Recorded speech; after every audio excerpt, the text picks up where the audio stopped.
Estevão sentado aqui, e isso assim é algo assim muito chamativo, muito importante. No domingo à noite, o Estevão estava tocando violão de brincadeira e eu vi o Pedrinho entrando aqui com a Bíblia debaixo do braço.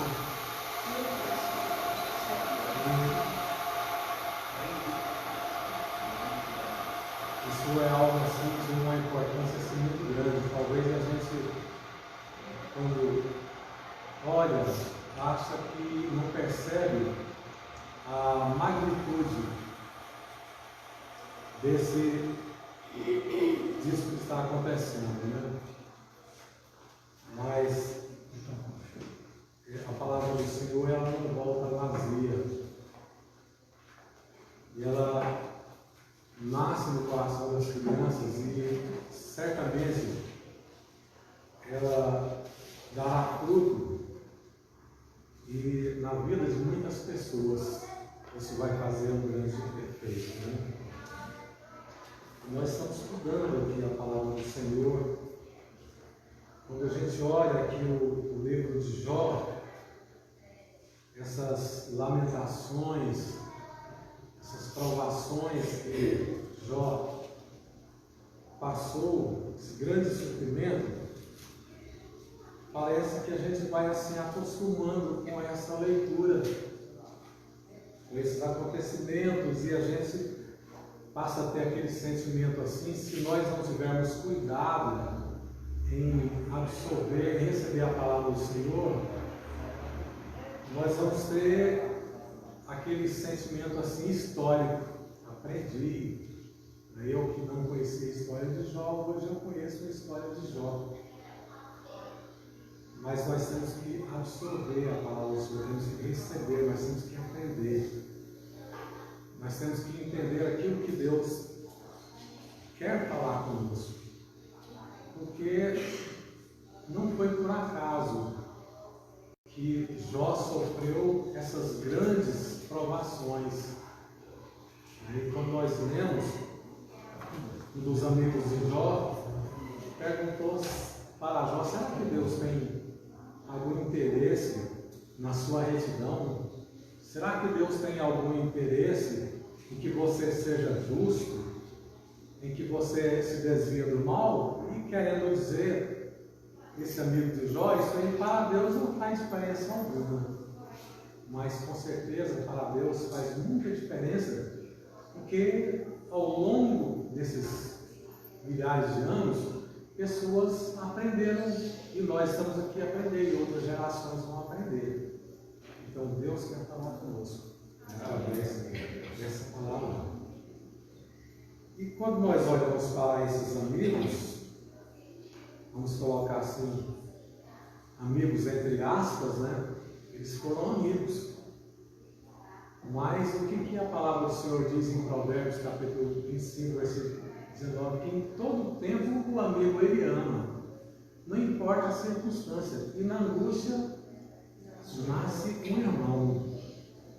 Então, é nas aflições, é no momento de dificuldade, é que nós vamos descobrir se realmente aquela pessoa vai dar conosco até o final, se ele realmente é um amigo de verdade.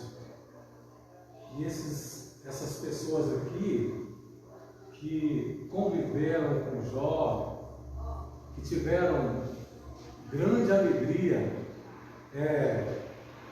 vamos dizer assim, naquela época não tinha isso, né? Tinha uma foto ali ao lado de Jó.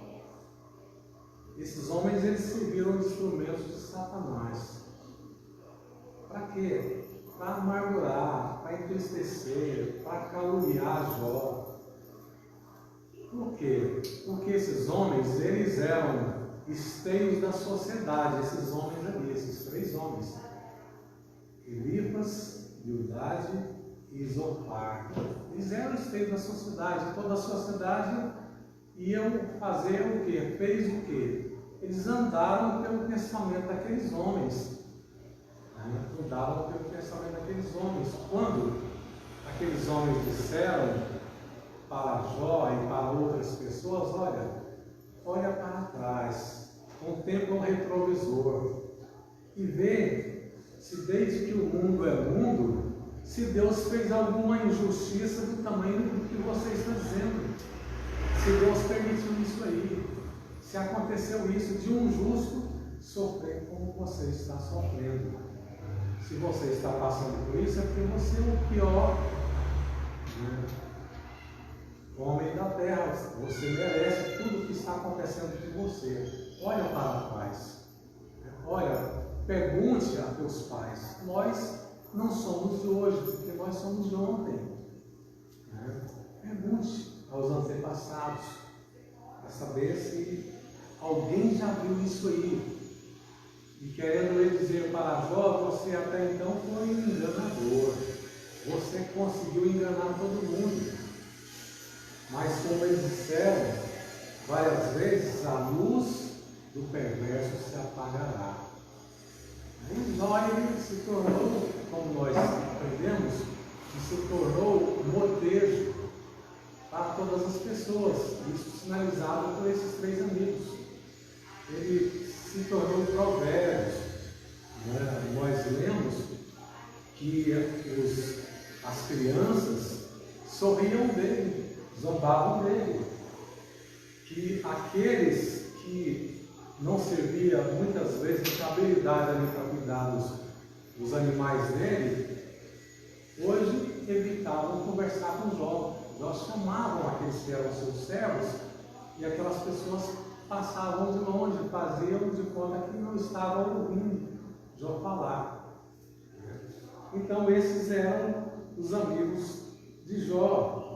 Lá no capítulo 16, versículo 2, o que Jó diz para eles? Vocês são consoladores molestos.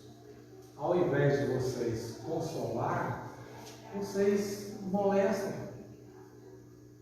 Isso é uma palavra muito forte para nós, porque nós somos chamados para quê?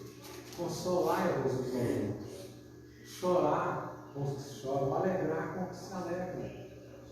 E o que faltou a esses homens? Jó muitas vezes disse, olha para mim, olha para a minha miséria, olha para a minha situação, olha para a minha vida. Eles deviam olhar para o passado de Jó, para o testemunho de Jó, aquilo que Jó viveu. Mas eles rapidamente, diante das circunstâncias, o que eles fizeram? Eles fizeram uma análise superficial. E muitas vezes nós fazemos uma análise assim, superficial ao nosso olhar da situação e ali nós fazemos um julgamento, um pré-julgamento e destruímos uma pessoa. Quantas pessoas foram destruídas por causa de um pré-julgamento? Se o fulano falou para mim, é tudo. O fulano disse que o fulano era um sujeito de bem, pessoa de bem. E quem eram esses homens aqui? Esses homens aqui, eles eram aqueles anciãos, aquelas pessoas que mereciam toda a confiança, eles mereciam toda a consideração. E pelo fato daqueles homens ter dito, ter formado aquela opinião, certamente todas as pessoas imaginaram da mesma forma. E assim Jó, como nós aprendemos, ele foi completamente destruído em todo sentido. Não foi só financeiramente, não foi só uma perda da família, mas ele moralmente ele se tornou um lixo, se acabou para todo mundo.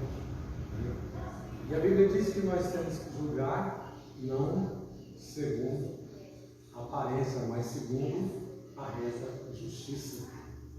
Porque Deus, Ele é um Deus de justiça. O trono está lá no Salmo 89, o trono do Senhor, a base, o fundamento do trono do Senhor é o quê? Verdade, misericórdia e juízo. Aí assim, nós temos que fazer.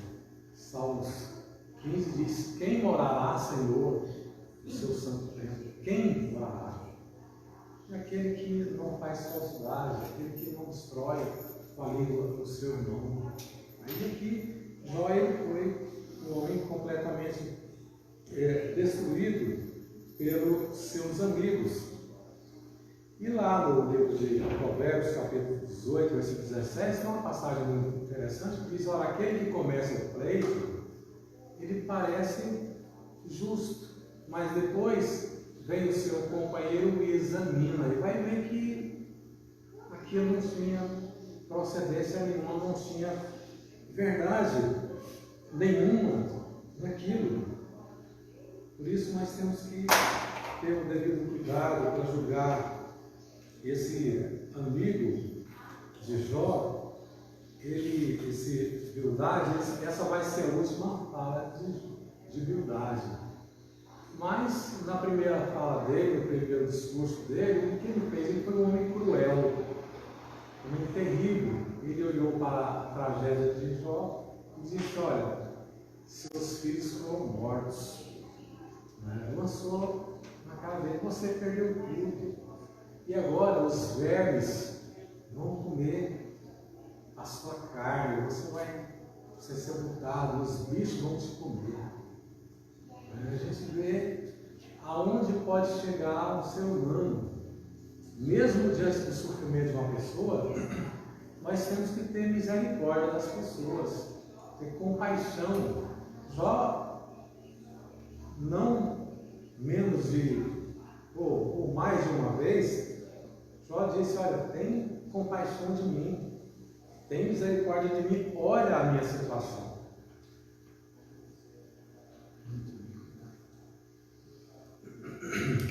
Olha a minha miséria.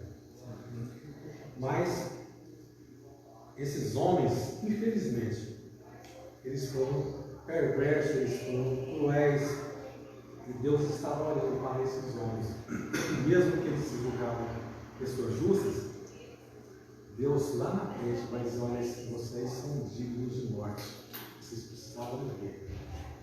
Vocês vão ao meu servo Jó, e ele vai orar por você, e eu vou receber. Ele vai fazer o sacrifício por você, e eu vou receber. A ele eu ouvirei, a vocês não posso ouvir vocês. Então é algo assim muito interessante. E a questão da amizade, da necessidade, nós somos seres sociais. Nós dependemos da comunhão uns com os outros. Precisamos, em todo momento, esse momento que nós estamos aqui é tão maravilhoso, tão importante. A gente chega aqui, bate papo um com o outro, olha para o outro, relembra, conversa, brinca, sorri. Precisamos disso nos melhores momentos das nossas vidas. Somos dependentes de Deus, nos criou para isso. Deus é um Deus de alegria. Deus, ele criou várias festas para o seu povo, regada de alimento, de brincadeiras. Não é por acaso que a Bíblia diz que lá no milênio o que vai acontecer? Os velhos vão se assentar nas praças, as crianças vão brincar, as crianças vão se deleitar enfiando a mão lá na toca ali da cobra, vai enfiar a mão lá dentro da cobra e vai puxar a cobra pela cabeça e vai brincar com ela. O lobo vai brincar com o cordeiro. É alegria, é festa. O céu será um céu de festa. A Bíblia diz que aquilo que Deus preparou para nós, para o seu povo, é aquilo que o olho não viu e que não subiu ao coração de homem algum. É coisa maravilhosa, coisa maravilhosa. E por isso que a palavra de Deus diz que Deus se entristece quando há desunião, quando não há comunhão, quando não há paz na família, quando não há amor entre nós. Provérbios capítulo 6, lá diz que o Senhor abomina 6 coisas: o olho altivo, a língua mentirosa, e por último, aquele que semeia a contenda entre os irmãos. O Senhor odeia isso aí, porque nós somos chamados para pacificar, sermos pacificadores. Aí nós estamos vendo esses homens aqui cometendo loucura, cometendo tragédia digna de morte. E a palavra do Senhor diz que nós temos que, lá em Lucas capítulo 16, versículo 9, falando para um homem ladrão, um homem que havia roubado o seu Senhor, né? E aí a palavra do Senhor diz, olha, aquele homem, quando ele viu que ele ia perder a sua mordomia, perder o seu emprego, o que ele fez? Ele chega para um que devia tanto para o Senhor, fala, toma aqui, olha, você deve 1.000, você me dá 100 aí, e eu vou anotar lá que você pagou tudo. O outro deve 200, eu vou anotar que você quitou tudo. E assim ele fez com todo mundo que devia com o seu Senhor, e ali está dizendo que o Senhor louvou, o patrão louvou a atitude daquele elemento, porque ele granjeou amigo. Jesus disse, granjeai amigos, para quando você tiver situação difícil, você possa ser recebido pelos seus amigos. É necessário, é preciso amigo. Por isso nós temos que relevar, nós temos que perdoar, nós temos que investir na amizade, na comunhão. É tão bom, né? Ontem foi programado aí pela igreja um momento de descontração lá no parque, de ver as pessoas brincando, conversando, batendo papo ali. É maravilhoso, o importante é isso que Deus quer, é isso que Deus espera de nós. Mas nós vemos esses homens aqui numa atitude assim cruel, desigualdade. Nós não vamos ver mais falar, porque aqui foi o último discurso desse homem. Mas o discurso de Jó, essa palavra de Jó que nós estamos lendo aqui no capítulo 26, ela se origina numa fala de humildade nesses 6 versículos que estão aqui no capítulo 25. Esse homem falou tantos impropérios. Eu espero que os irmãos tenham lido, né, e as narrativas dele cruéis desses 3 discursos. E aqui nesse último discurso dele, aqui na minha Bíblia, o título da humildade fala pela 3ª vez, aqui no capítulo 25. Ele já estava sem palavras, e ele vai falar só curtinho, 6 versículos. Versículo 1 diz, então respondeu humildade suíta e disse, com ele estão o domínio e o temor, ele faz paz às alturas. Ele não tem mais do que acusar Jó, ele está agora exaltando a Deus. Com ele está o domínio, com ele está a força, com ele está o poder, ele faz paz às alturas. Ele está assim como que chutando agora a conversa dele, né? E está falando da grandiosidade de Deus. Com ele está o domínio, com ele está o temor, ele faz paz às alturas, a paz às alturas. Porventura tem número as suas tropas, porventura os seus exércitos, tem número, alguém pode contar os exércitos do Senhor, seus anjos poderosos? E sobre quem não se levanta a luz? Quem é capaz de estar a salvo da luz, da visão do Senhor? Quem poderá? E nós estamos vendo aqui, como o pastor falou no domingo passado à noite, pregou domingo à noite, que muitos, eles falam palavras verdadeiras, eles pregam em meio à mentira, em meio à inverdade, em meio à injustiça, eles dependem de pregar palavras verdadeiras, de usar palavras verdadeiras. E aqui esse homem cruel, sem misericórdia, ele está usando palavras bonitas. Quão lindas são essas palavras aqui ditas com humildade. Porventura tem número as suas tropas. Deus era para estar assim, envaidecido com as palavras desse homem aqui.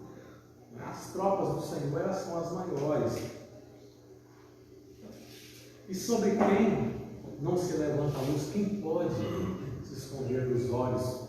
A luz, o brilho da luz em Apocalipse diz que os olhos do Senhor são 7 olhos do Senhor, falando da onisciência, da onipresença, da onipotência, do poder de Deus. E aqui, em verdade, ele está replicando esse poder do Senhor. E aí ele começa a alfinetar Jó. Como, pois, seria justo o homem para com Deus? E Jó até então diz: não, eu tenho procurado ser reto. Eu não sou injusto a ponto de merecer todo esse sofrimento, tudo que estou passando. E começa a dizer: como, pois, seria justo o homem para com Deus? E como seria puro aquele que nasce mulher?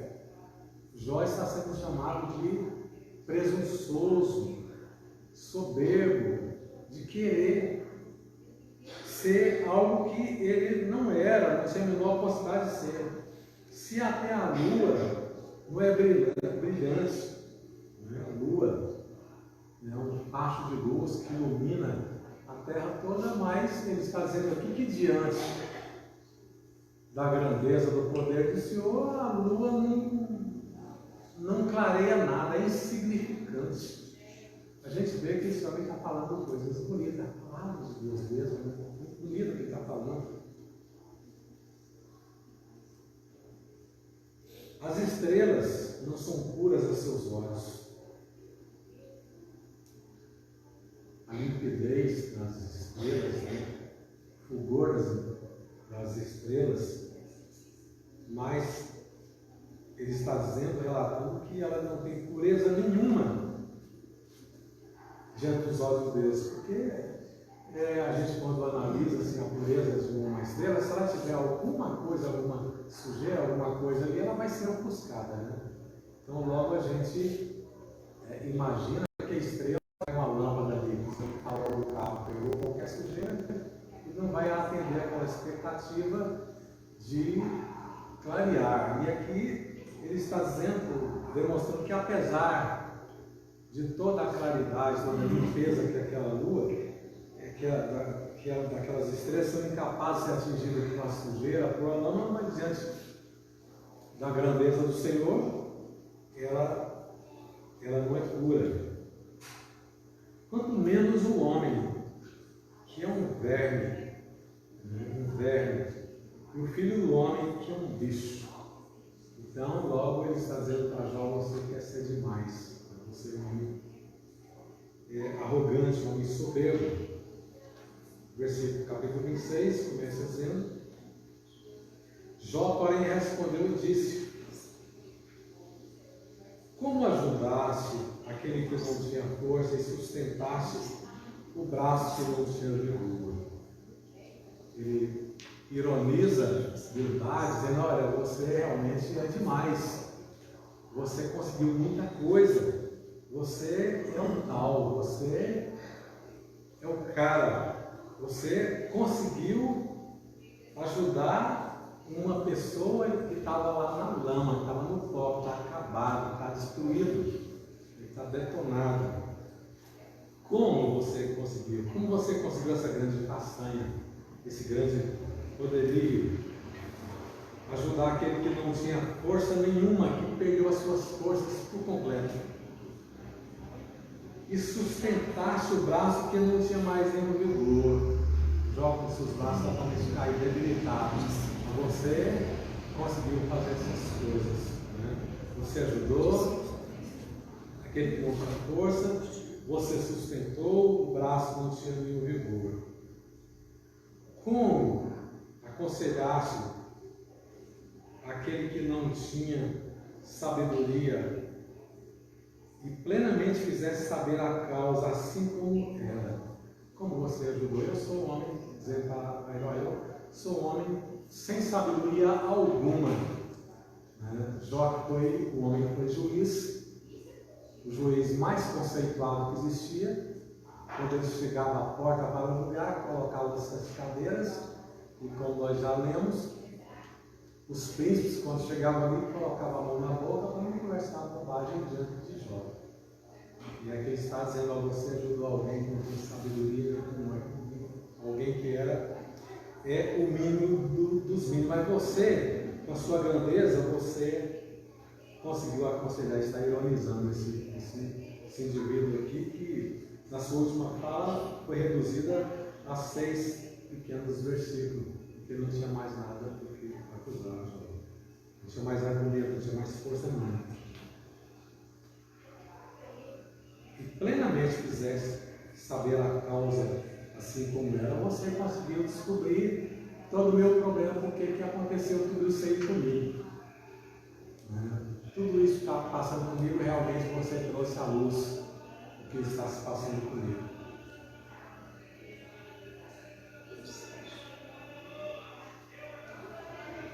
A palavra do Senhor diz, né, que nós temos que consolar as pessoas com a consolação que nós somos consolados. Segundo Coríntios 4, está dizendo que o Senhor nos consolou. Alguém já foi consolado pelo Senhor aqui?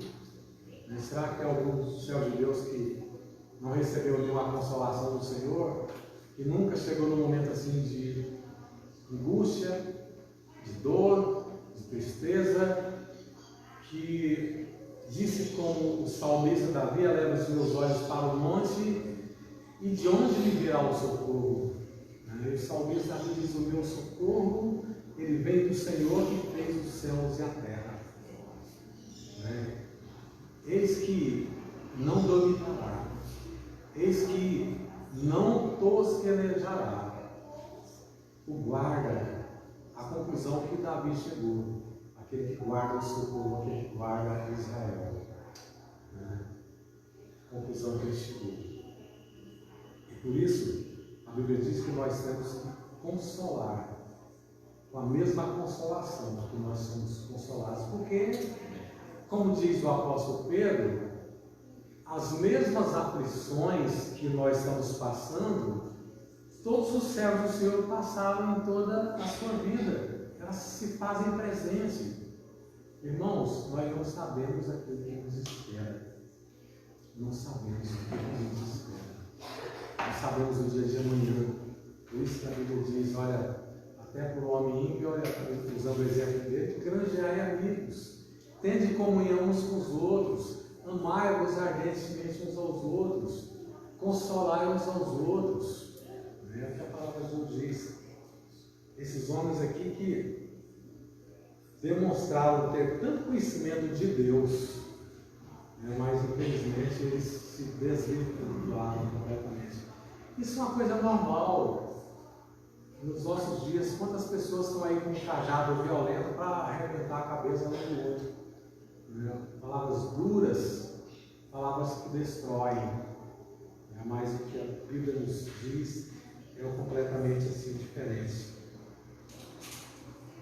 Versículo 4: a quem proferistes palavras? A quem proferistes essas palavras? Com quem você acha que você está falando?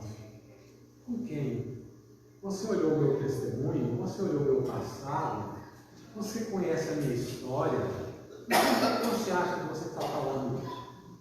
Um monte, mudaria uma baboseira que você vem falando a vida toda. Com quem você acha que você está falando?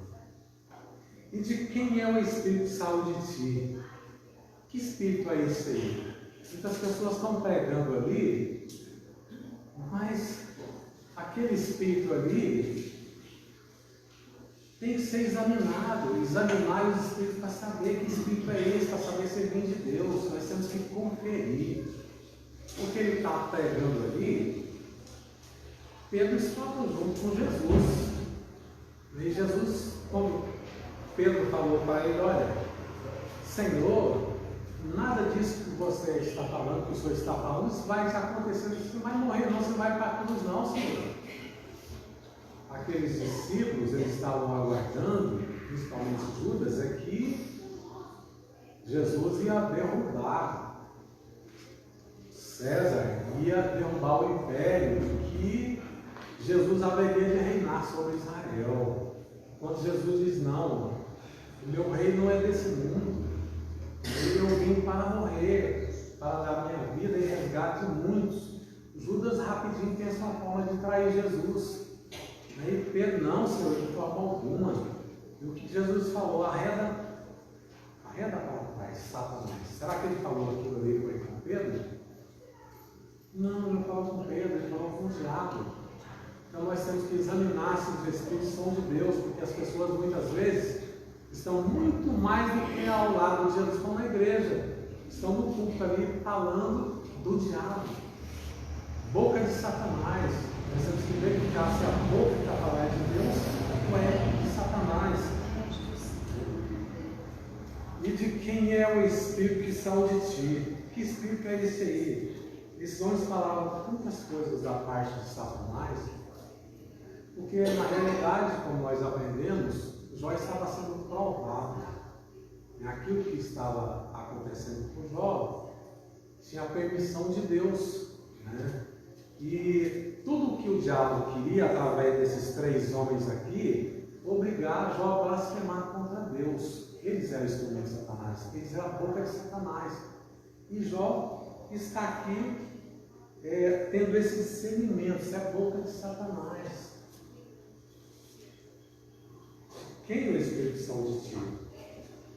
E aí Jó começa a dizer para eles: olha, muito mais aquilo que você está dizendo. Você está falando que Deus é grandioso. Você está dizendo que Deus, Ele tem o domínio sobre o céu, né? Que não existe tropa nenhuma maior do que a tropa de Deus. Você está dizendo que Deus, Ele é o Todo-Poderoso. Você está dizendo que a lua não é capaz de brilhar como Deus brilha. Você está dizendo aqui que as estrelas, elas estão ofuscadas completamente diante da glória de Deus, diante da claridade de Deus. Você está dizendo tudo isso, mas Bildade, isso é muito mais. Isso aí é pouco. No versículo 6, o inferno está nu perante ele. O inferno está nu perante ele, e não há coberta para a perdição. Tudo que está acontecendo ali no inferno está claro perante Deus, né? É muito mais do que você está pensando, na verdade. Você está aquém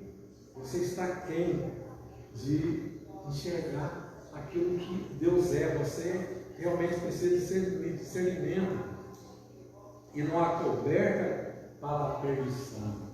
Salmos 39, 139, para onde eu irei da presença do Senhor? Se eu for às mais altas alturas, lá o Senhor estará. Se eu descer ao céu, lá o Senhor estará. É o que ele está dizendo aqui: o inferno está nu perante ele. Se eu tomar as asas do vento e for a maior distância, lá Deus estará. Não tem para onde eu ir da presença do Senhor.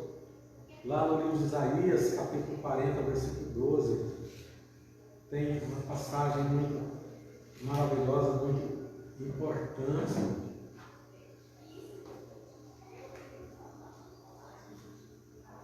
Quem mediu na concha da sua mão as águas? Nós sabemos que o planeta, ele é constituído de mais de 70% só de água. E quem como colocou aqui, na concha da mão, todas as águas? Quem foi capaz de fazer isso? E tomou a medida dos céus a palmos, a medida do céu a palmos. Quem há como Deus? E Jó, ele está naquela época que não se entendia de muita coisa da ciência. Ele tinha esse sentimento, ele tinha essa confiança, e recolheu numa medida o pó da terra. Todo o pó da terra Deus recolheu, pode recolher numa medida, e pesou os montes com peso e os outeiros em balança. Não existe ninguém como Deus. Lá no livro de Êxodo, capítulo 19, está dizendo, quando aquele povo, eles estavam ali diante daquele monte, quando o Senhor começou a falar, o que foi que aconteceu? O Monte Sinai, um monte imenso, muito grande mesmo, o Monte Sinai. O que começou a acontecer? Começou a tremer, começou a fumegar fogo, saiu dali, daquele monte ali, porque o Senhor estava falando. E Jó, ele está dizendo para esses homens que o poder de Deus é muito mais do que ele estava imaginando, muito mais do que ele estava pensando. O norte estende sobre o vazio. O norte é a visão que eles tinham, que é o título que eles davam para o céu naquela época. E aqui ele está dizendo, olha, o norte, o céu, ele estende sobre o nada, sobre o vazio. Suspende as terras sobre o nada. A terra está presa sobre o quê? Sobre o que a terra está presa?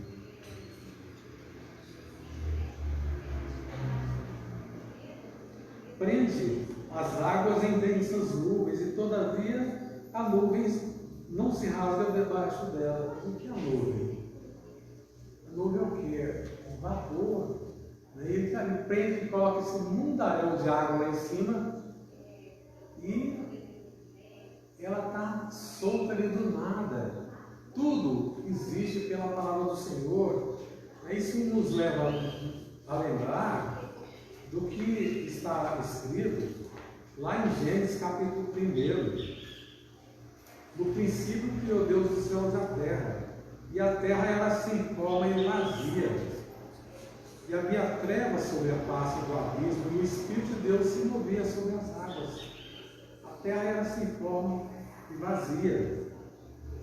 O versículo 6 disse Deus: haja uma expansão no meio das águas, e haja separação entre águas e águas. E fez Deus expansão e fez separação entre águas que estavam debaixo da expansão e as águas que estavam sobre a expansão, e assim se foi. Assim fala do poder de Deus. Haja luz, houve luz. O Senhor determinou pela sua palavra que produzam, está aqui no versículo 20, disse Deus: produzam as águas abundantemente de alma vivente, e voem as aves sobre a face da expansão do céu.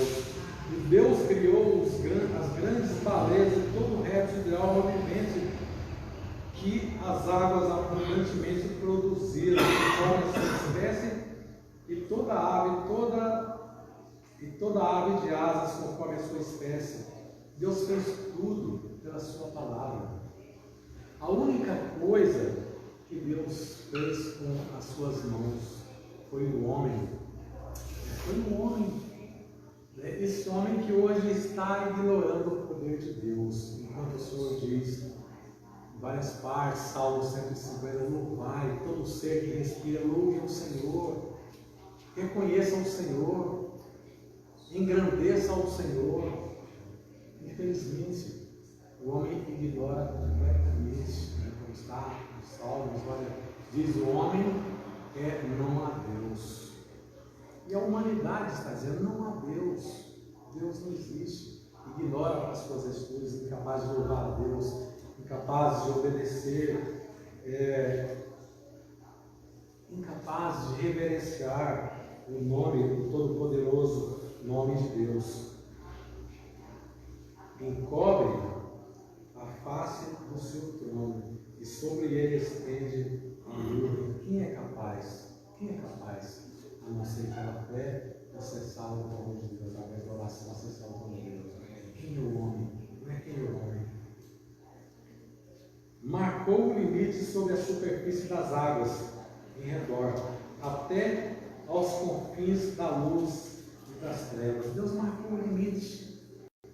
Tudo, sabe que linguagem linda mesmo, de ponta a ponta, o Senhor marcou o limite, olha, daqui não vai passar, e o homem não para olhar essas coisas, entender essas coisas. É uma coisa assim, muito assim, difícil de entender, a arrogância, a soberba do homem, que ele acha que ele vai viver eternamente, que ele vai, como diz a Bíblia aqui, o homem coloca da praça, dá nome às praças, às ruas, ele faz tudo, ele vive nesse sentimento assim de soberba, de arrogância, mas é incapaz de ler a palavra de Deus, de entender a palavra de Deus. né, de glorificar o Senhor, de ter interesse na palavra do Senhor. As colunas, versículo 11, as colunas do céu tremem e se espantam da sua ameaça. Naquela época, eles não tinham conhecimento científico algum. E os homens olhavam, não existia avião, não existia carro, o transporte melhor que tinha era um camelo. Né? E os homens iam andando assim, e via de longe assim, aquelas grandes montanhas capazes de chegar lá. E eles imaginavam que aquilo ali é a coluna do céu. Né? E aqui está dizendo que essas colunas do céu tremem e se espantam diante da sua ameaça. Com a sua força defende o mar. Aliás, defende o mar, com a sua força defende o mar. Quem é capaz? Qual é o homem que é capaz de abrir uma vala no mar, capaz de mexer o mar, capaz de balançar o mar?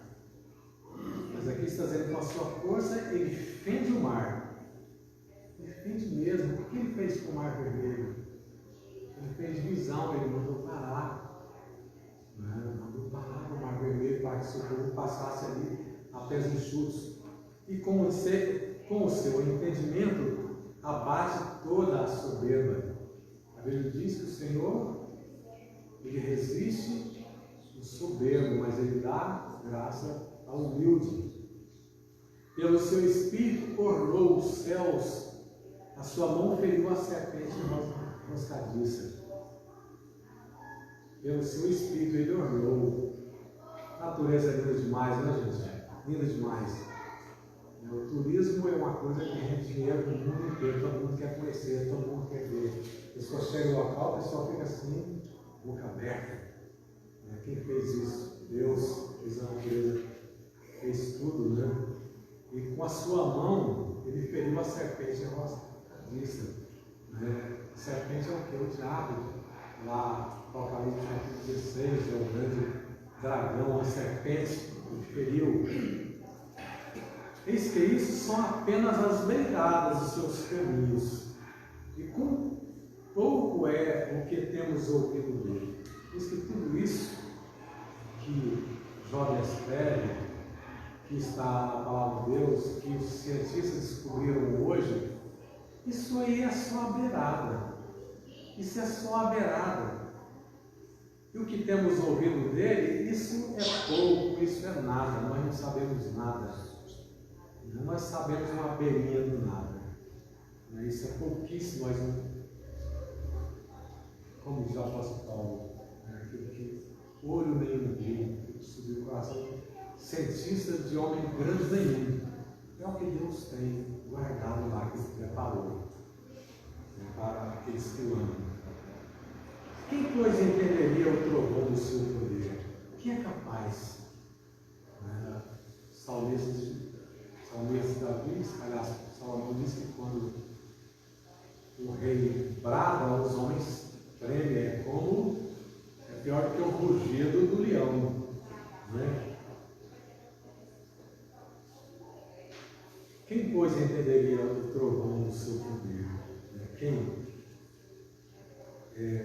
entenderia? Quem era capaz?